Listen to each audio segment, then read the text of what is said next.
I remember I was working the door, and I remember I was just kind of like in a row. I was like doing IT, and I was like, you know what I mean? I think everybody in the 90s, or in the late 90s, early 2000s just ended up in IT. I think somehow it was a thing, you know? It's like, what are you going to do? Oh, I'll just do IT, you know what I mean, at that stage. So I kind of got into IT that way. And I remember one time I was working the door as well. I was going back and forth. I remember waking up one morning, and I had this package on. It was on WWE was on in the morning, Saturday mornings, SmackDown. And I remember there was a package for Edge, and I had that My Sacrifice song, and I thought something just clicked in me there. You know, like I've always wanted to do it. I never knew how I was going to do it. So that kind of opened the door for me. And then I went, funny enough, after I met Bret Hart in Lillie's on a night off, and he gave me some information on some schools. So in 2002, I packed up the job in Symantec, and I went over to New Jersey.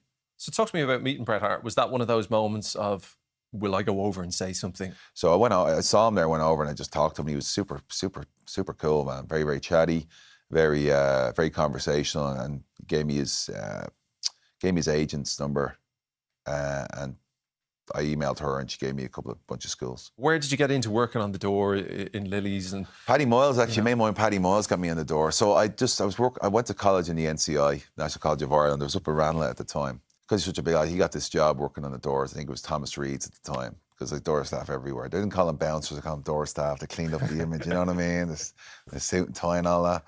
So he got me in. So it was extra cash for me when I was at the end of college. So, you know, you can always use a few extra bob. And were you always naturally big? Without gym work and stuff? I actually started training when I was 15. So my dad had done a couple of natural kind of amateur bodybuilding shows. And he got me into, finally, he didn't push it on me, but one time I think it was at 15. And when I was younger, I was carrying a lot of weight, you know what I mean? And I kind of sprouted up in height when I was about like 13, 14. So I just wanted to kind of fill out. So I just got the bug for the gym, went to the gym when I was 15. He thought it wouldn't last.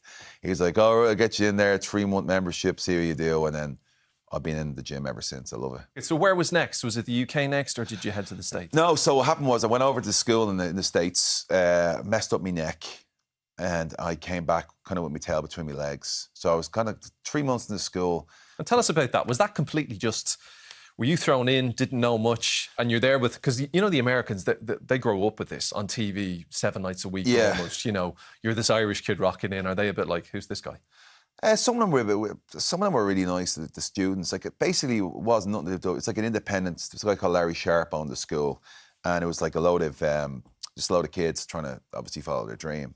So I'm going up there. I had no idea what to expect. But when I got there, Larry Sharp, the first thing he did was took the cash, you know. Mm-hmm. So, but then he never showed up for training to train me.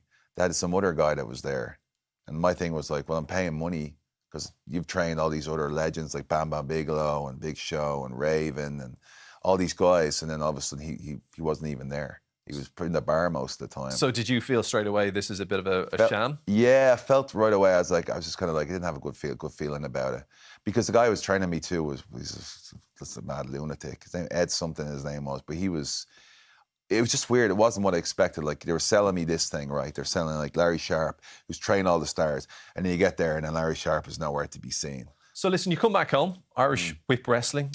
Yeah. That's where you head to, small independent promotion, and you've learned, I suppose, some of the ropes, but not all of them. No. And was that the real kind of school for wrestling for you? Yeah, it definitely got the bug back. You know, I got asked to go and do just to go train with the school, and I did. I also started my job at the Hartford, so I did a thing on TV3 actually. We were like, it was weird. We were like, me and a couple other guys were like doing chain wrestling at the Garden to promote a local show we did. It was just a bit mad. Obviously, when you start the first job, you got a probationary area, and like, I don't want to see people see me, you know, me run around and be, you know, me knickknacks on doing TV3 in the morning. It was freezing as well, like 7 o'clock out in the garden. But yeah, that was kind of the thing at Irish Whip Wrestling. I started like, again, it was a combination of like day job, night job, and then I was also traveling up and down Ireland, wrestling and just trying to learn the craft. But then I got to a point with Irish Whip Wrestling where a lot of foreign wrestlers would come in. I wrestled D'Lo Brown, he's a former WWE wrestler, Raven, tagged with him one time in a show. You know, there's a couple of UK guys came in. So I was definitely trying to learn from these experienced guys, but it got to a point where I knew I had to go to the UK and do it as regularly as possible and wrestle people who are on another level or higher level than what that was on Ireland.